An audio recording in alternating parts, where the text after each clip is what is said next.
काल मुंबईमध्ये प्रचार सभा घेतली आणि त्यानंतर आज मुख्यमंत्री फडणवीसांनी विदर्भामध्ये प्रचार सभांचा धडाका लावला। खरतर फडणवीसांनी आज चंद्रपूर, अमरावती, अकोला या ठिकाणी जाहीर प्रचार सभा घेतल्या आणि या प्रचार सभांमधून त्यांनी विरोधकांवरती निशाणा साधताना भाजपने केलेल्या कामांची उजळणीही केली। पाहुयात या संदर्भातला हा रिपोर्ट। महापालिका निवडणुकीच्या प्रचारासाठी मुख्यमंत्री फडणवीसांनी आज राज्यभरात सभांचा धडाका लावला। चंद्रपूर, अमरावती आणि अकोल्यात त्यांनी जाहीर प्रचार सभा आणि रोड शोही केले। चंद्रपूर महापालिका प्रचाराचा नारळ फडणवीसांनी फोडलाय, तर महाकाली देवीच्या दर्शनानंतर शहरात फडणवीसांचा भव्य रोड शो झाला। या रोड शो साठी भाजपचे कार्यकर्ते आणि नागरिकांनी मोठी गर्दी केली होती। चंद्रपुरातल्या रोड शो साठी भाजपचे आमदार सुधीर मुनगंटीवार यांचीही उपस्थिती होती। आज ज्या प्रकारचा रोड शो आपल्या सगळ्यांच्या उपस्थितीमध्ये मी बघितला, मी आता दाव्याने सांगतो, चंद्रपूरवर भाजप शिवसेनेचा भगवा फडकल्याशिवाय राहणार नाही। आमचे सुधीर भाऊ हे पालकमंत्री असताना, हंसराज भैया खासदार असताना, जोरगेवारजी आमदार म्हणून यांनी आज चंद्रपूर जिल्ह्याचा आणि चंद्रपूर शहराचा एक प्रकारे चेहरा बदलवण्याचं काम केलंय। चंद्रपूरचा कायापालट करण्याकरता या महाराष्ट्रातलं एक अत्यंत आधुनिक शहर हे चंद्रपूर बनवण्याकरता भाजपा सेना युतीवरच या ठिकाणी शिक्कामोर्तब करावं। 15 तारखेला आमची काळजी तुम्ही घ्या, 16 तारखेपासून 5 वर्ष तुमची काळजी भारतीय जनता पार्टी शिवसेना महायुती घेईल। ते महानगरपालिकेमध्ये जर कोणी दलाल बसले, या महानगरपालिकेत भ्रष्टाचारी बसले, अनाचारी बसले, दुराचारी बसले, तर चंद्रपूरचा विकास होऊ शकणार नाही। अमरावतीमध्ये सुद्धा फडणवीसांनी प्रचाराचा नारळ फोडलाय। अमरावतीमध्ये फडणवीसांनी भव्य रोड शो केला। अमरावती महापालिकेवर भाजपची सत्ता येईल असाही विश्वास फडणवीसांनी यावेळी व्यक्त केलाय। या महानगरपालिकेच्या निवडणुकीमध्ये अमरावतीमध्ये भारतीय जनता पक्षाला पूर्ण बहुमत या ठिकाणी मिळणार आहे।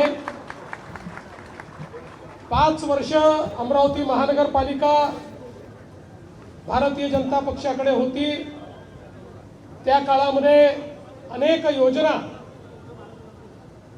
या क्षेत्रामध्ये भारतीय जनता पक्षाच्या माध्यमातून झाल्या। दक्षिण एशियातील सर्वात मोठी विमान प्रशिक्षण संस्था ही देखील अमरावतीमध्ये लवकरच सुरू होते आहे।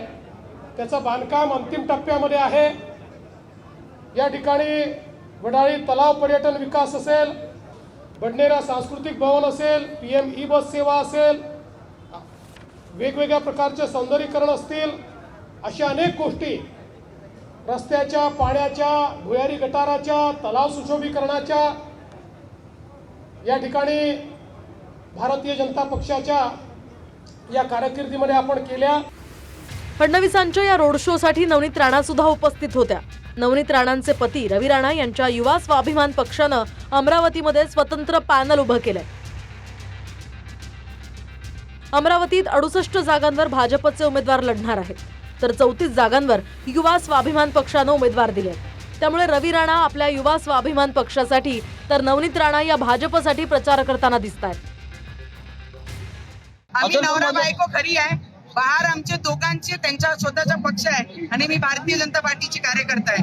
बाहेर आल्यानंतर मी नवरा बायको नाही, पक्षाची कार्यकर्ता म्हणून काम करते। अकोल्यात सुद्धा फडणवीसांनी जाहीर सभा घेतली। या सभेत फडणवीसांनी भाजपला विजयी करण्याचं आवाहन केलं। 15 तारखेला आत गेल्यानंतर इकडचा तिकडचा विचार करायचा नाही।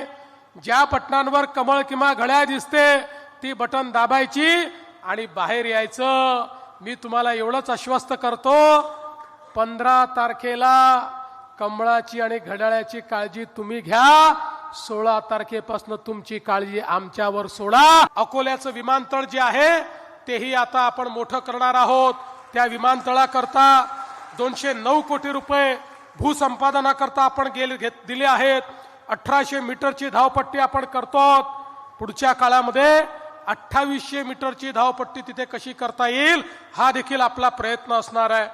एवढंच नाही तर या ठिकाणी स्काय नेक्स्ट एरोस्पेस यांच्यासोबतही एक करार आपण केलेला आहे आणि पुढच्या टप्प्यामध्ये अकोल्यामध्ये एअर ट्रेनिंग सेंटर देखील आपल्या या विमानतळावर आपण करणार आहोत. पायलटचं ट्रेनिंग देखील आपल्या अकोल्याच्या विमानतळावर मिळेल. मुंबईमध्ये महायुतीची पहिली सभा पार पडली. त्यानंतर फडणवीसांनी विदर्भातही दौरा केला. तर उद्या मराठवाडा आणि पश्चिम महाराष्ट्रात मुख्यमंत्री फडणवीस प्रचार सभा घेणार आहेत. Bureau report, TV9 Marathi.